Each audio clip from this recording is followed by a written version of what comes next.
Matt Whitaker, U.S. Ambassador to NATO. Ambassador, welcome back to National Report. So we've seen this sort of restart of weapon shipments to Ukraine. Why is that such a priority for this administration? Well, it's good to be with you first and foremost. I think, first of all, we need to keep this in sort of the strategic context of President Trump has the complete ability to turn off the supply of arms to Ukraine or to continue them or to increase them. And he's going to continue to make sure, one, that the United States of America is safe, that we have everything we need to defend ourselves.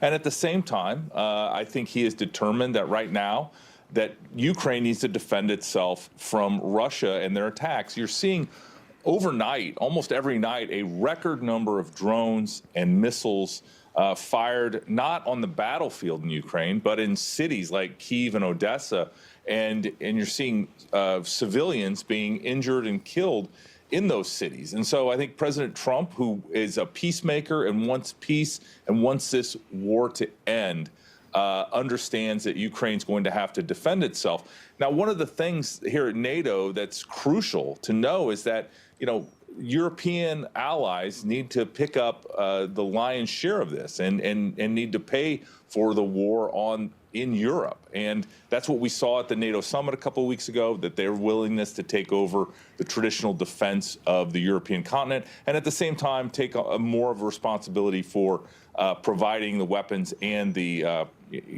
buying them. And so ultimately, I think we're going to end up in the right place. And again, President Trump holds all the cards and he gets to make these decisions. And I trust him, and he has earned our trust.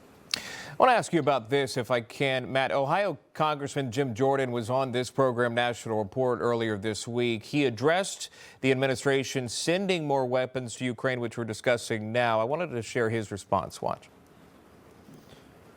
Well, I've been against the additional aid going to Ukraine because no one could ever tell me what the goal was. What's the objective here? Is the goal to drive Russia out of the eastern Ukraine region, the Donbass region? Is it to take back Crimea? Something that the Russians have held for now, I think, 11 years, and they took it during the Obama administration. So no one could ever define what the goal was and how you define victory. It sounds like the president wants to provide weapons for Ukraine to defend themselves. I guess if Ukraine's paying for that, that's one thing. I think that's probably okay.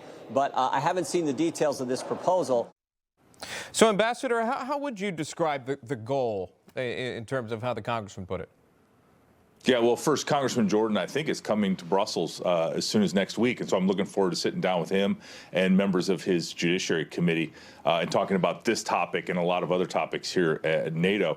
Obviously, the goal is that Ukraine can defend itself. President Trump was pretty clear that he felt, first, there needs to be a ceasefire. The killing needs to end.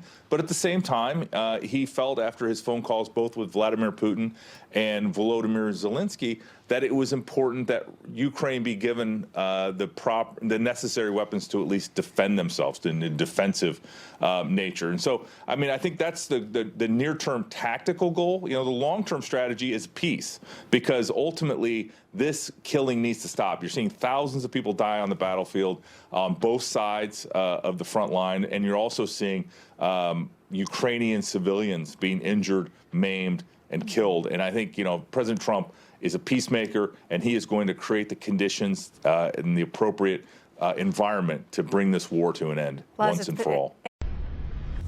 Information. Truth